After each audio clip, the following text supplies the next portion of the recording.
we talk to Chris a lot in between rounds and stuff like that when we take a break off air, and he'll come up to us and talk about again, not so much that yes I won another match. It's more about I made a mistake here doing this, I made a mistake doing that. I just want to increase my play. If I win a tournament, that's fine, but I'm much more concerned with qualifying for the Players Championship, which he is definitely en route to do, and just playing really, really good Magic. Yeah, and we kind of talked about this yesterday about his kind of process during this entire run that he's been on. He's been very critical of himself to make sure that not only is he playing well, that if he loses, he kind of analyzes his losses, try to understand what he did there. Could he made played better? It's not so much that, oh, I lost because I got unlucky. He actually just thinks about what decisions did I make that led me to lose. And I think that's the biggest part about getting better, is that you have to kind of accept the fact that, sometimes you'll get unlucky, but more often than not, it's the decisions that you make that end up causing you to lose the game. And I think once you can accept that as a player, it's the first step to getting much better. Both players mulliganing the 6 here.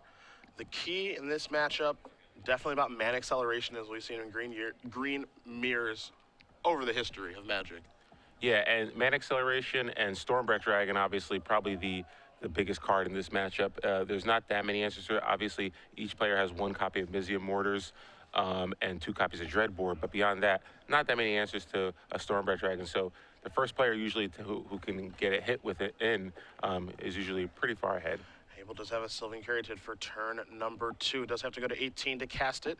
Chris is going to go to 18 as well. This leads me to believe that he also has the mana accelerant, and he does. So a little bit of parity here. Both players with good mana as well. Habel draws another copy of Sylvan Caryatid. He's going to play Overgrown Tomb untapped. Down to 16 he goes. The follow-up is going to be a Xenagos, the Reveler, which is a good card in this matchup. It kind of varies from how good it is, because now he gets to make a 2/2 Satyr. Doesn't get to attack, but he can generate a lot of mana next turn. Yeah, the best thing about it is kind of the ramp that it provides you next turn, because you can actually cast Stormbreath Dragon. You can Monstrous it even faster. Same thing with Palakranos. So I think Xenagos, obviously not that great, just because the Satyrs aren't that effective in this matchup, but really the plus ability can be definitely very relevant. Satyr token will be coming for Habel in just a moment here, and there it is on our screen. Of course, not able to attack, and that's into that Sylvan Caryatid. VanMeter has drawn his card for the turn. It was another copy of Courser of Crewfix. You can see a Mizzium Mortars in his hand. You're going to see him slow down just a little bit to try to figure out exactly what he wants to do. It can be scary when there's another Xenagos on the side of the table. Exactly what can Habel pump out the next turn? Yeah, good news for Chris. He does have that copy of Mizzium Mortars in his hand, so if Jonathon does have a Stormbreath Dragon, he will be able to answer it. Palakranos, obviously, 1 card that he doesn't have an answer for, but he has 1 of his own, which we're about to see right here. 5/5 into play before VanMeter does pass the turn back. Now you got to kind of cross your fingers and hope nothing too bad happens on Habel's side. You can see Habel's hand. He does have a Scavenging Ooze. There's a Forest as well that he does put into play. Yeah, so his hand's pretty weak right now. He has an Abrupt Decay, which isn't very good in this matchup, along with the Scavenging Ooze. Scavenging Ooze, there's no creatures currently in the graveyard, so not very effective right now. Going to play a Sylvan Caryatid will Habel. As you did mention, does have access to the Abrupt Decay in his hand, but it's not going to do very much at this moment. Habel looks like he may want to activate Xenagos to just make another Satyr token, and that's what he's going to do. See if he wants to attack or not, because he had the ability to bluff a Gorkland Rampager at that point, but he chose just to hang back on defense, as VanMeter will take a draw. He picks up a copy of Scavenging Ooze of his own. Now, of course, these players both have access to each other's deck list, and really, they have access to Chris's deck list, because this is basically the deck that he's been working on for some time. Again, you did mention the only change here is that Habel has an additional Forest and 1 less Mutavault. That's it. So 2 copies of Abrupt Decay on each side, 3 copies of Xenagos, 4 Domries, 2 Dreadbores, 1 Mizzium Mortars. Each player knows the spells that are available to the other player. Yeah, Chris has to be feeling pretty happy right here, just because he's a turn away from being able to overload Mizzium Mortars. He has 1 land in his hand plus Tubble Courser, so there's a good chance he can get there next turn possibly, and that would just basically blow out Jonathon. It'll clear off all his blockers, and he'll probably be able to kill Xenagos, leaving Jonathon with nothing left in play other than lands. Courser's going to come down. Xenagos is the top card here for VanMeter. He does have a Temple of Abandon in his hand, so he can gain a life and go up to 17. Chances are he may want to scry that Xenagos down to the bottom, too. Not the best card in this matchup. As you can see on the other side for Habel, it's not really doing all that much. VanMeter is going to scry that to the bottom. The top card is a Domri, which is fairly good. Yeah, not bad. Obviously, he'd prefer a land, but he still has chances to get a land. you have to imagine Abrupt Decay is probably going to target that Courser, but now that Habel has seen Domri on top of the deck, maybe Abrupt Decay is going to be saved for the Planeswalker. Yeah, that is fortunate for Chris, because if that Courser goes away, then he knows he's not getting a land next turn. However, you're right. The fact that Domri is on top of his deck, Jonathon might be wary of using that Abrupt Decay too soon. Pellecrano's going to come into the red zone. Sylvan Carried blocking immediately. No interest in letting that thing through. Habel draws a card for the turn. You saw he did not cast Abrupt Decay on the end step to take care of the Courser. Pretty much saying I don't really care all that much about that. At this point, though, I wonder if Habel's going to just Abrupt Decay the Courser just to get some attackers through, because he can make a Satyr and then attack for 6 here. Yeah, put VanMeter down to 11, put some pressure on that way. Yeah, he might be okay with Domri if he can just put a little more pressure on. Plus, he's going to play the Ooze here, and then he can activate the Ooze twice, once with the Courser and once with the Sylvan Carrot in the graveyard. So yeah, I wouldn't be surprised to see if Jonathon just Abrupt Decays Courser now, decides to take a different course of action, simply because he drew another land for the turn. He's got to do something. He's got to be a little more proactive. Update for you guys on our backup feature match. We don't think it's going to take all that long. Jonathon Tennant did win game number 1 with Burn. We had a feeling that may happen against Justin Crandall playing Naya, but things certainly do change after sideboard. We'll let you guys know how that goes when we do have more results, as a Satyr token does come into play from Xenagos. This is a Scavenging Ooze. And it was just a passing of the turn, a very conservative one here from Habel. Okay, so yeah, it definitely looked like he considered it, but I think he's probably just too afraid of the Domri. VanMeter. Oof. Kronos, that's on the land. That's fortunate for Jonathon there.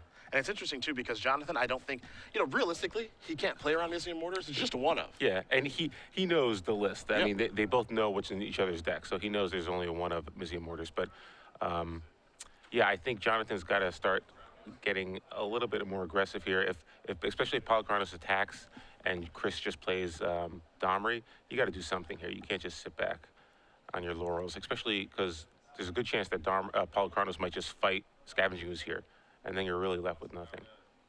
VanMeter looking at a Ooze of his own, another Courser, that Domri, and the Mortars that he's working towards. Pellecranos on top of his deck doesn't really matter all that much, as he does scratch that beard, trying to figure out exactly what he wants to do on this turn. Gonna start by tapping some mana, gonna go with the Planeswalker. How he wants to use it is anybody's guess. He can just draw himself a card right now, it's a guarantee, or he may want to fight. It looks like he's gonna go up. Pellecrano's going to go to the grip. He really wants that land. He did not find it again. Dreadbore is the top card. Not bad hit, though. It's still another piece of removal. So Jonathon, the number of Jonathon's outs that he could draw here are getting slimmer and slimmer, just because Chris is maybe able to draw 2 of the removal spells in his deck. And again, this deck doesn't play many removal spells. It plays basically 5 copies of removal spells. 2 of them are Abrupt Decay, which Jonathon has 1 of in his hand, which isn't very good in this particular matchup. Yep. So it begs the question with the Abrupt Decay. Jonathon didn't fire it off on the Courser. Maybe he was saving it for the Domri. If you're Chris, you commit the Scavenging Ooze on the board right now. You tap the Carotid, you tap the Temple of Mana, you put the Ooze on the table, and you say, all right, you know, if you do have a removal spell, what do you want to use it on? Do you want to use it on the Domri? Do you want to use it on the Courser? Do you want to use it on the Scavenging Ooze? Because I think, like Jonathon, Chris can't afford to play on Mizzium Mortars right now either. Yeah, and the same thing, Chris is kind of in an awkward position now, because based on the way he played this turn, he can't really attack with Pellecranos now, otherwise it'll just lose to fall to 3 Satyrs. So I think he probably just wants to commit more to his board. This would be very interesting if he attacks. Again, neither player so far in this game has bluffed a Gore-Clan Rampager. You know, there have been opportunities for each player to do that, and neither one has taken the opportunity to do that just yet. Well, it's difficult to bluff in Chris's situation because of Courser, because Jonathon knows what the last few cards he's drawn are. So you could still technically bluff it because there are probably 2 or 3 cards he doesn't know about, but still, it's kind of risky. Abrupt Decay does take care of Domri, so Courser's going to hang out for a little while. Looks like Jonathon may have picked up a Stormbreath Dragon for the turn. Now, Chris, as you did mention, does have the answer for that in his hand of Mizzium Mortars, but again, I think we all know that Mizzium Mortars right now is reserved for going all the way upstairs, taking care of everything. Chris does not want to trade 1-for-1 with Mizzium Mortars for Stormbreath Dragon, especially because he doesn't have additional Mizzium Mortars to draw. Yeah, and he does have that Dreadbore on top of his library, so if he has to, he could just cast it and do a 1-for-1 that way and try to still get maximum value as Mizzium Mortars later, but yeah, it doesn't look like the Stormbreath Dragon is going to do too much damage against Chris because, again, he does have that one answer for it. Dreadbore will be the draw here. See if he can find that 6th land. You know he wants to. If he does, it's a Sylvan Carrot. He still cannot find it. Yeah, so at this point, I have to imagine he's probably going to have to Dreadbore here. You don't want to get a monstrous hit. Jonathon has plenty of ways to plenty of mana with Xenagos. Chris can decide to dreadboard the Xenagos to keep him off mana, and then maybe Mizzium Mortars, Storm Breath, and attack. But again, I'm with you. I think Chris wants to try to get as much value as he can out of that Mizzium Mortars. Now that Mizzium Mortars right now is a 6-mana spell. That is not a 2-mana spell. But he is no way. Yeah, okay, yeah, he brought it to the front. Yeah. I thought he may be casting it. I was like, I don't know, man. He's going to play Ooze and use it right away so that Jonathon can't use Ooze because Jonathon has no mana available. So Chris turns his Ooze into a 3/3 as well before passing the turn back, hanging back on defense. Habel's going to draw a card right now. And again, if Jonathon is able to find his Mizzium Mortars, things do get pretty hairy. Though, to be fair, he's got plenty of mana to cast it. I was going to say he didn't, but Xenagos is out there, so he's got plenty of mana to cast it. He plays a Temple of Malice, going to put the top card to the bottom. Last card in his hand is an Elvish Mystic. Yeah, Chris has to really be careful that Jonathon doesn't draw a Stormbreath Dragon here, because if Stormbreath Dragon gets drawn by Jonathon, not only can he cast it, but he can uptick Xenagos and then Monstrous at the same turn, and suddenly Mizzium Mortars isn't out for him anymore. We found the land, and we found an overloaded Mizzium Mortars that Chris cannot cast fast enough. It's time to clean them all up. And you see Jonathon's going to scoop up all those Satyr tokens and that Scavenging Ooze. That Xenagos is probably going to go to the graveyard in a minute as well. Chris's top card is a Temple of Abandon. You see Ooze is going to come across one way.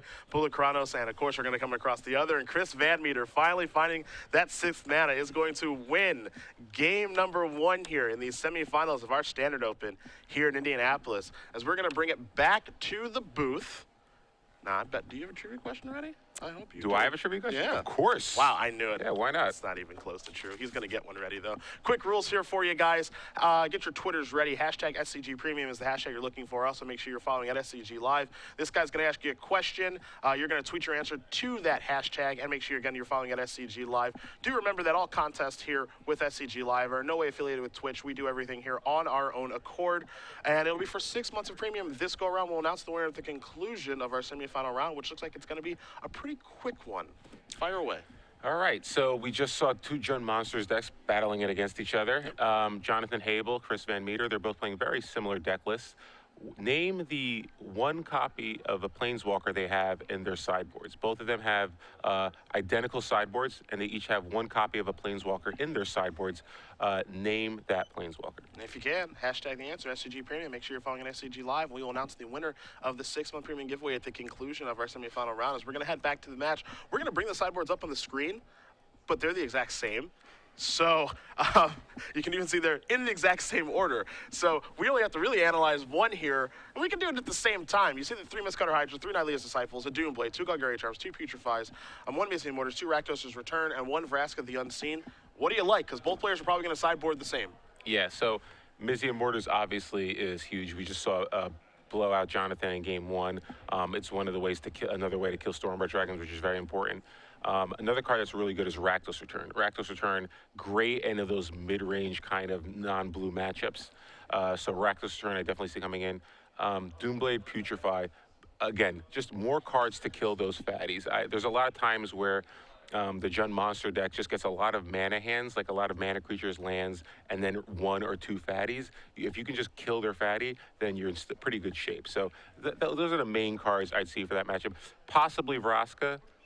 Just because it can be, again, it's another way to kill creatures. It could also kill planeswalkers. So I think I'd probably bring in 2 Rakdos Return, Mizzium Mortars, Vraska, 2 Putrefy, and a Doomblade. So pretty heavy sideboard, 7 cards basically, nearly half the sideboard devoted to this particular matchup. Yeah, cards that board out in this matchup get a little bit interesting. I'm not a big fan of Xenagos the Reveler in this matchup. The 2/2s are outclassed pretty quickly. The mana acceleration is actually pretty good, but I think it's situation dependent on just what you have, what you're working towards. Also not a big fan of Courser of Crewfix in this matchup. Yes, it's nice to guarantee that you're going to draw a lot of action over the course of the game, but the 2/4 body is, relatively irrelevant. And so as a result, it actually ends up being one of your lowest impact cards. The mana acceleration, for example, Mystic and Character, those are very, very important. Scavenging Ooze is incredibly important. Rampager, Pulachronos, and Swordbearer the Dragon are great as well. We talk about all this removal and the fact that Chris is going to bring more in. Something's got to go. Yeah. And so as a result, that's typically what it is. Yeah, I'm with you. Definitely Xenagos, Abrupt Decay are probably the 2 cards that I would say I'm least happy with after board. And then again, it's probably between Courser and Rampager. I think you can make an argument for either. Courser, simply because it can help you. One of the ways you can lose the mirror is just not missing your land drops. And the deck only plays 23, so I'd be a little wary of boarding out ways to kind of continue to make my land drops. Sure. Whereas Rampager basically just helps you attack through, and you can actually get blown out if your opponent does have a Putrefy or a Doomblade or something like that. And it's also not very good if your opponent's bringing in Rakdos returns. So I think Abrupt Decay, Xenagos are definitely the cards that I probably take out first, and then the last three are probably either the 3 Rampagers or the 3 Coursers, and it just depends on what you feel is more relevant. I'd lean maybe more towards Rampager simply because I'm not quite sure after board it's as good as a Courser could be. Courser allows you to keep making your land drops, and you don't get blown out by potential 2-for-1s if your opponent has like a Doomblade or Putrefy type effect. Both players are going to take a look at their openers here. Chris was able to break serve, winning game number 1 as both players did mulligan to 6. Again, our other matchup, James Tennant versus Justin Crandall. Tennant up a game with Burn as we thought he would be. If we have time to move that way, we certainly will. Habel has already kept his opening 7, as will VanMeter. We're underway here in game number 2 of the semifinals. Temple of Malice will begin things. Habel will scry the top card to the bottom as VanMeter will take a draw. We'll see if he has an Elvish Mystic to lead things off with, and he does. Man acceleration in this matchup is key. Yeah. It looks like VanMeter also has a lot of removal in his hand. He's got the Abrupt Decay, Mizium Mortars, and a Putrefy, and a Dreadboard. So plenty of ways to kill any creature that Jonathon might have. Mortar's going to take down that Elvish Mystic, and that may look a little bit funny to see Mortars do that, but the man acceleration is so important. We saw exactly how important Mortars was in the last game, too, and how these players have a limited number of that card in their deck. You know, in the beginning, Bills of Monsters, that was kind of a 4 of right away. They have trimmed those numbers all the way down. There's 1 in the main deck, as we saw, and there's 1 in the sideboard. So using one of those, you know, if you're Chris, you think, okay, I don't have to worry about overload, realistically, unless he happens to draw the other one. Yeah, and Jonathon is able to cast one of the important cards in this matchup, Domri Rod. And it looks like Chris did keep in the Abrupt Decays, possibly just because he knows how good Domri is in this matchup. And he does have an answer for it right now if he chooses to. He also has a Domri of his own, so he's going to be forced with an interesting decision here. He did manage to draw 3rd land, so he can actually cast Domri here, or he can decide to Abrupt Decay the Domri on Jonathan's side of the board. Looks like he's going to take the Abrupt Decay route. Get that Domri off of the table, pass the turn back. His hand right now is very reactive. He can just kind of kill everything. Yeah, but Jonathon probably is okay with that. I mean, he did get a little value out of it. He did net a Pal-Chronos the turn before, so trying to generate a little card advantage, although he misses his 4th land, so he can't get a Pal-Chronos out there. Chris draws a copy of Rakdos' Return. This is where things get a little bit interesting, in my opinion. So Jonathon misses his 4th land, right? You have removal spells in your hand, a bevy of them. Do you waste? And waste is probably a bad term to use, but do you take care of the Elvish Mystic with a removal spell? Removal spells are so important. You see a Mortars, you see a Dreadboard, you see a Putrefy. Do you waste it and maybe hope your opponent doesn't draw any lands? Or do you save those removal spells for the real threats? Yeah, I think you have to save them for the real threats. And particularly since he had another play with Domri, I think you just have to save it for the real threats. It was going to draw a card. It's a copy of Sylvan Caryatid, so it would not have been a land. So Jonathon here can actually play a Xenagos the Reveler, it looks like, and he can put a Satyr into play and attack the Domri right away if he wants to. He's tapping 4.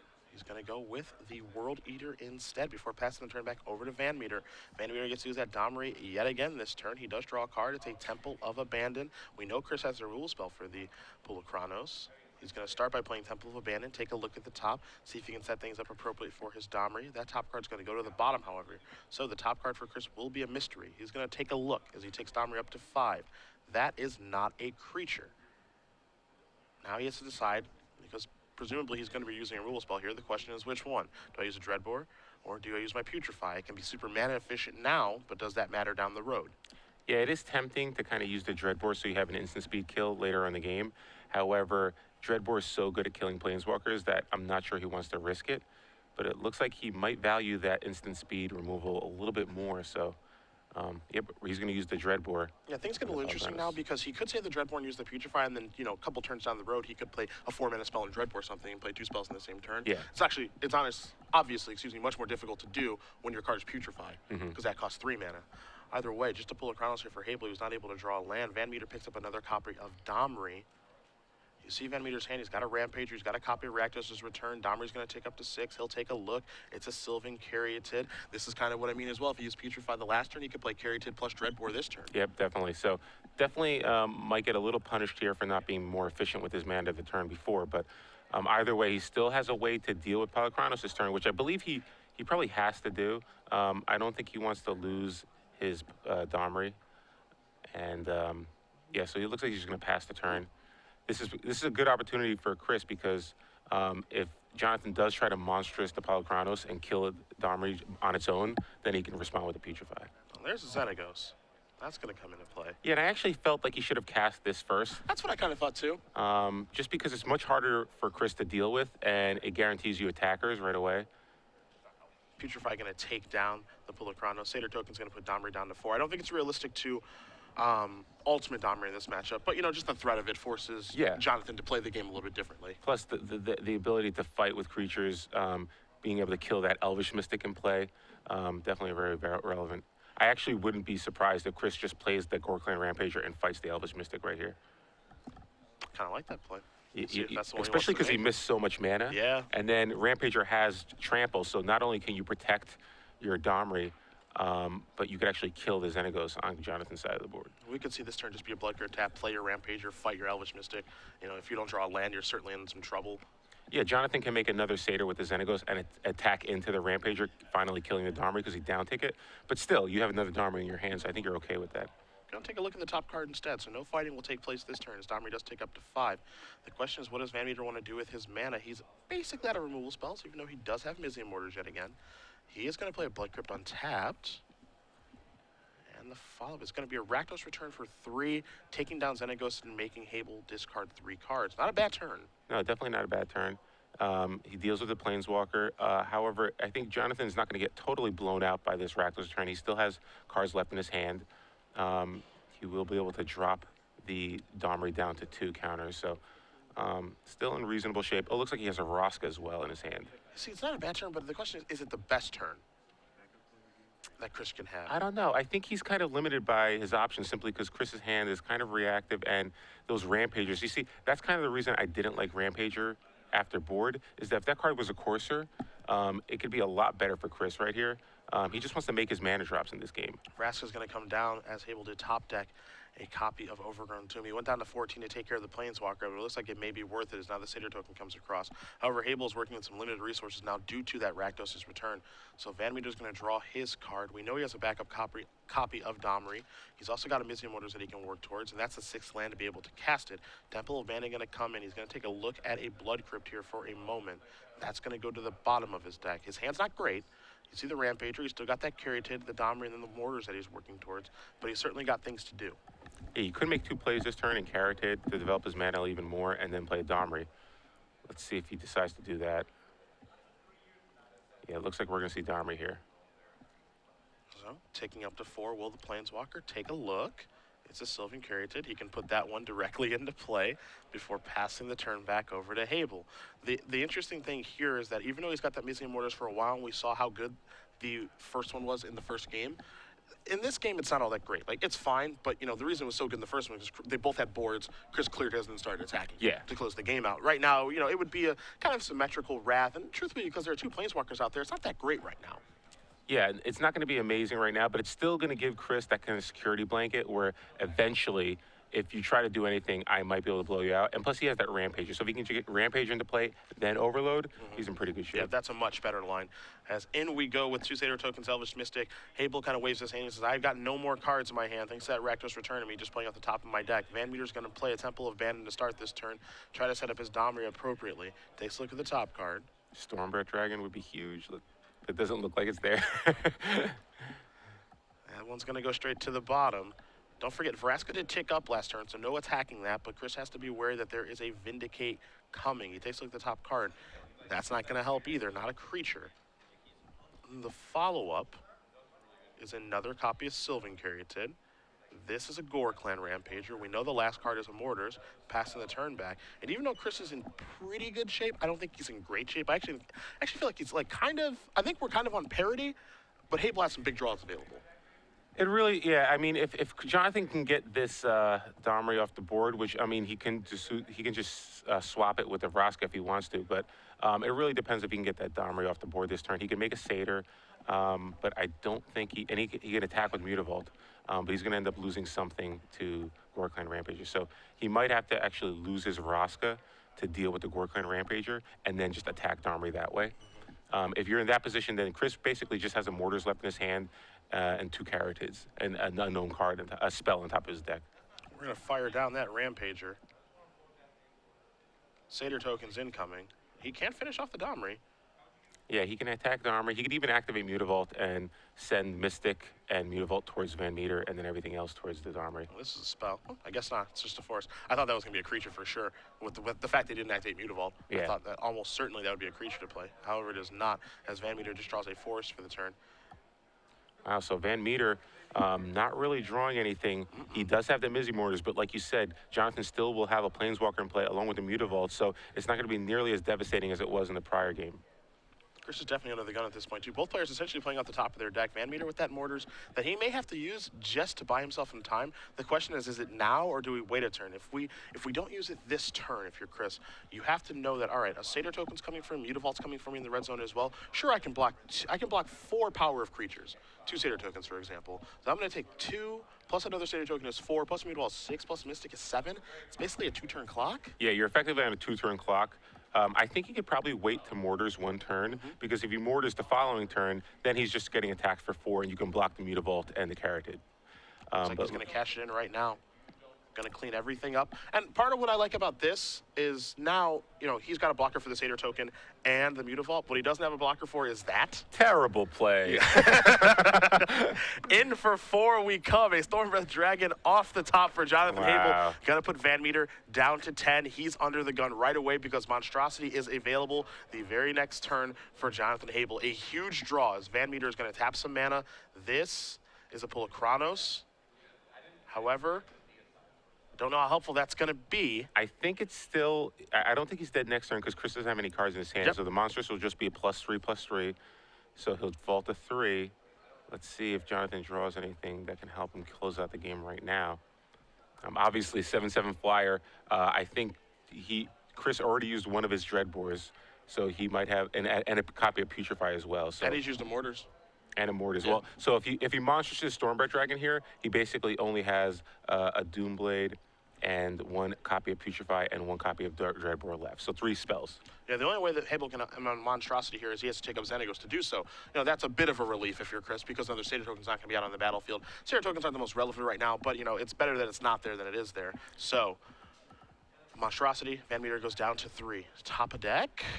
What does he find? He has 3 outs. Is this one of them? I guess Domri technically could be an out as well. If he monstresses, kills the Satyr token, and then fights Polychronos with the dragon. Does he have? I think he has enough mana for that. Yeah, I think he just needs to monstress it for 2. Yeah. So let's see here, Chris. It's a good sweat. I don't think he's hiding it pretty good. Yeah, if it was Domri or a removal spell, I think he probably would be playing it. Yeah, he's hiding it pretty good. Well, this is definitely something.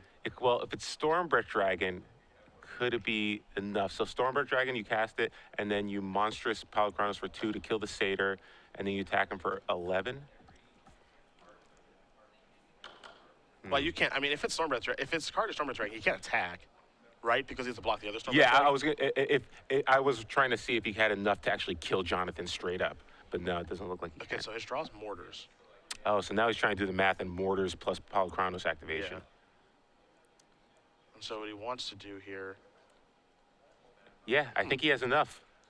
I think he has enough. He can monstrous Polychronos for 3, and then cast Mortars. All right. He will end up losing his Polychronos, but he's not dead. That keeps him alive. Yeah. That's a step in the right direction. So he could actually kill Xenagos, kill the Satyr token, and kill Stormbreath Dragon all in 1 turn. He's going to Mortars there. And now he's going to fight here. And he just passes the turn back. Oh, well, how about that? Well, that makes things easy. Ace top deck Stormbreath Dragon going to get the job done. Jonathon Habel is going to win game number 2, and we are headed to a third and final one here in the Jun Monsters mirror. Well, if you top deck, why can't I top deck? That's basically what it comes down to. Again, I wouldn't. I'm looking in the corner of the screen there, and we brought the sideboards up. But looking at the corner of the screen, I don't think either player's going to go back to the drawing board. You know, I can't imagine anything really changes for these players. You see the similar sideboards on the screen, exact same change, or exact same 15. And yeah, neither player even going back to the drawing board. They're just table shuffling and, all right, let's do it again. Let's slug it out one more time. Yeah, it seemed like Chris was happy. Although I still wonder if Rampager is better than Corsair here. But yeah, it looks like both players are happy with their 60 cards now. And it kind of just goes to show you, Chris did have a very, very removal-heavy hand, and he even resolved a Rakdos return in this matchup. But there's just so many powerful cards you can top deck in this matchup that just doesn't matter sometimes. Stormbreath Dragon probably being the most important. So BBD in the background, cheering on his teammate. As always, as always. I think he just wants to see that beard gone. I think mostly because he wants to be the one that clips it. I think that's what this is. There's a vested interest here. Chris VanMeter, can he win one more time with Jun Monsters to try to get into that finals? In our backup match, we're not going to have time to go to it because Justin Crandall does win. You had a feeling after sideboard things would get much better. Game 1 was a very quick one. Yeah, it kind of played out like we thought. James had the advantage game 1. The red-white burn deck could beat the Naya deck. But after board, the Naya deck just had too many good sideboard cards. Fiendslayer Paladin, Unflinching Courage, and Magma Spray. Probably all played a role in that. And I just, you know, Fiendslayer Paladin in particular. I mean, if that card goes unchecked, it's hard for the red-white burn deck to beat it sometimes. So on one side, we will have a larger Naya deck. On the other, well, we're going to have Jun Monsters. The question is who's going to be playing it. Yeah, and the really interesting thing about this top 4 is no copies of Thoughtseize, no copies of Thassa, no copies of Sphinx's Revelation, 12 copies of Stormbreath Dragon, and we're going to have 8 in the finals. So I think we kind of talked about this in the beginning of the tournament. It's like, well, you're either going to play Thoughtseize or you're going to play a deck that has a reason not to play Thoughtseize. And the deck that has the best reason to not play Thoughtseize is probably a Stormbreath Dragon deck, because that's probably top 5 card in the format, very difficult for some decks to beat, and allows you to close out games very quickly. People are wondering if we'll be live streaming the beard shaving. Well, I'll answer that by saying this: we got to get there first. Yeah, we got to get there. Let's not get ahead of ourselves. Can't get because we thought it was going to happen last weekend, and we weren't quite there. Especially when Chris was up a game in the finals, so he's got to win the tournament first, and he knows that before it's time to celebrate. VanMeter taking a look at his opening 7. There's a Sylvan Caryatid over there. There's a couple of lands. There's also a Domri. It looks like a pretty good hand. He's going to keep it, as will Habel. A Temple of Malice to begin. Yeah, Mana Ramp and a Domri and a Stormbreath Dragon too. So pretty good. He has one of those hands that Jonathon had in the second game where he has a lot of good threats but no removal. And that might be the kind of hand you want in this matchup. Make them have removal. Yeah. There's a Sylvan Caryatid on turn 2. We're going to see if Habel has a Mana Accelerant. He just picked one up. It was timely. Sylvan Caryatid, he's going to take 2 to cast it, and that's well worth it, as VanMeter's going to take a draw here. It's a copy of Rakdos' Return that he can work towards. So pretty good draw here for Chris. It looks like he can either play Scavenging Ooze here or Domri. Probably going for the Domri here. It's time to work with the Planeswalker. Elevator is going up. See if he can find a creature. He does not. He's going to put a Stompground into play, tapped, and passed. Now, of course, you'd like to draw a card with Domri, but, you know, if that's a land, you're probably pretty happy. Yeah. Truth be told, because right now he just wants mana. And you got Stormbreath in your hand. If you can just get Stormbreath, you have Domri in play already, plus Rakdos Return. I mean, just get that land in play. 4 mana. Xenagos, the Reveler, shows up to the party. Gonna make a Satyr. Domri gonna go down to 2, pass the turn back over to VanMeter, who's gonna untap. He's gonna take a draw. Let's see what that top card is. I wanna know if that's a land or not. It's another copy of Domri. That's not the best. That's unfortunate. This would have been a great turn if that was a land there. Take a look. It killed Xenagos. There's a Sylvan Caryatid. That's not so bad. One thing that's tough here for Chris is I believe there's a Mortars over there in Habel's hand. He can work his way there with the Xenagos mana. Chris may have to give some serious consideration to just casting a Rakdos' Return maybe this turn. Who knows? He's going to play a Sylvan Caryatid. This might be an overloaded oh boy. This might be an overloaded Mortars. Yeah, so does he have, he has 4 mana in play and uptick gets you 2 more. So yeah, he could overload it right now if he wants to. And then make another Satyr. Oh wait, no, just use the Satyr to attack Domri down to 1. Yep. So This is a blood grip that comes into play on tap for Jonathon. Wow, so this could be a blowout Yeah, right here. that elevator's going up. If that's going up, you can't be too thrilled. And that is a Mizium Mortars with Overload. There goes the Man Acceleration and the Scavenging Ooze. In comes the Satyr token. And that's really huge because Chris didn't have a fourth land. Yep. And we don't know what the top card is. It is a land. He hit a Sylvan character the turn before, so it was a mystery card. But now he was trying to get the 5th mana before, and now he's still trying to get the 5 mana. Take a look at the top card. Sylvan Crate is going to show up to the party here for Chris. Can he work his way back into this? We have seen him win some pretty insane games and lose some insane ones on camera. But right now, he is certainly behind. He's got some real catching up to do. That Blood Grip's going to come into play tapped. He has a Caryatid to play that can do a little bit of blocking. He's going to cast that, work towards his mana yet again, passing the turn back over to Jonathon, who will untap. He will take a draw. You see the multiple copies of Goreclan Rampager. Also has a Stormbreath Dragon. Going to make a Satyr token, and he's going to put this dragon into play. Wow, so that's huge. I was going to say Chris has a chance just because he has multiple Stormbreath Dragons, but now Stormbreath Dragon attacking him for 4 and then a Satyr taking out the Domri. This is going to be really tough for Chris to come back from. VanMeter going to untap. Just because he doesn't have any removal. He's going to take a draw. That Rakdos Return is pretty much off right now, too. He picked up a land in the form of Overgrown Tomb. Yeah, so he's not going to be able to kill the Stormbreath. Stormbreath could potentially go monstrous on his turn. He can't really afford to just play a land and Rakdos Return for 4 here to kill the Xenagos because he's going to be taking 8. And then if Jonathon even top decks a land, he could still monstrous the dragon anyway. So I mean, the thing is that he might be forced into that situation, which is, all right, play my Overgrown Tomb, Rakdos Return your Xenagos for 4, make cold your hand, and hope you don't draw anything, and then maybe I peel a Mortars and clear your board. Yeah, I mean, that's basically what he's thinking. Yeah. If Jonathon top decks a land, okay, fine, I lose. But I guess he doesn't really have a better line here, and he would have died to the Rampagers anyway. So, yeah. Smart play there from Chris. Let's see if he can dodge a land 1 turn. Jonathon Habel's going to draw a card. Into the red zone All we right, go. So Chris, step 1 of Chris's plan worked out. Habel just, I mean, likely drew a removal spell. VanMeter needs some Mizium Mortars right now. Let's see what he draws. It's a copy of Sylvan Caryatid. So Caryatid, he has Stormbreath Dragon. Stormbreath Dragon can come down to block. He'll have a Sylvan Caryatid to block one of the Satyrs, and a Stormbreath Dragon can bounce off each other. Again, this all is predicated on Habel not having a removal spell or top decking a land. I mean, you have to imagine, like, if Jonathon didn't play a land last turn, he didn't cast a creature, what could possibly be in his hand? Yeah, if there's no land, if it's not a land and it's not a creature, then it's likely a removal spell. The best case scenario for Chris is that it's somehow an Abrupt Decay. Like, yeah, that's the one card it has to be, right? Because, there's really any other creature probably comes into play. Yeah. Unless he's playing around Mizium Mortars, thinking that's Chris's only shot. Like, maybe it could be a Caryatid, maybe. Sure, you know? sure. But even then, I still probably play it so I can monstrous my dragon the next turn. The chances of this not being a removal spell in his hand are so low that it almost has to be, the only way for Chris to win is it has to be Abrupt Decay right now. I think that's what Chris is thinking, because Chris's really only option is to just jam a Stormbreath Dragon out there and hope for the best. He can play Stormbreath and he can't even play the Caryatid either. No. He can just play Stormbreath Dragon on defense and just hope that this gets the job done. Looks like he may cast a Domri. It's a little bit surprising to me. Maybe he's trying to dig for ooze here. He's going to play Caryatid and just pass the turn back. Okay, the thought process here is I hope you don't draw a land again, I guess. Yeah, he can block both Satyrs, and then he just drops to 2. Go down to 2. Oh, how about a dragon? How about a shrug of the shoulders and a dragon?